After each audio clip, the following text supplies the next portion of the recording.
이맘때쯤이면 활발했던 이웃 돕기를 위한 기부 움직임이 갈수록 움츠러들고 있습니다. 사랑의 온도탑이 설치된 지 한 달이 다 돼가지만 전국적으로 나눔 온도가 40도를 밑도는 지역이 적지 않은데요. 자세한 내용 현장에 나가 있는 취재기자 연결해서 알아보겠습니다. 황보혜경 기자. 네, 서울시청광장 앞에 나와 있습니다. 네, 그곳에 사랑의 온도탑이 세워진 지도 한 달이 다 돼가는데 기부 현황 어떻습니까? 네, 강화된 거리두기와 한파 탓에 이곳 시청 주변은 물론 청계천도 오가는 사람을 찾기가 힘듭니다.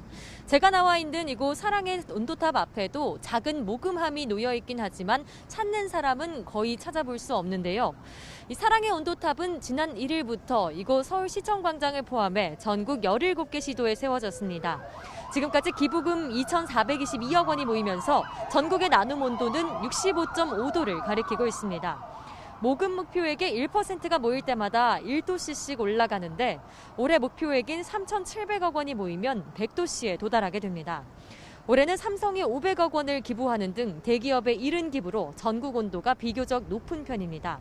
하지만 지역별 기부 상황은 꽁꽁 얼어붙은 수준인데요. 서울 지역 나눔 온도는 37.9도, 경기는 36.2도에 불과합니다. 서울의 개인 기부자는 재작년 45만여 명에서 올해 12월 말 기준 34만여 명으로 갈수록 줄어드는 추세입니다. 사랑의 열매 관계자는 올해는 정기 기부자들마저 기부를 끊는 현실이라고 호소했습니다. 모금은 내년 1월 31일까지 진행되기 때문에 적극적인 참여로 다시 온도를 끌어올릴 수 있는데요. 사랑의 열매 홈페이지나 나눔 콜센터를 통해 기부에 참여하실 수 있습니다. 모금액은 코로나19 일상회복 지원과 취약계층 돌봄 등을 위해 사용할 예정입니다.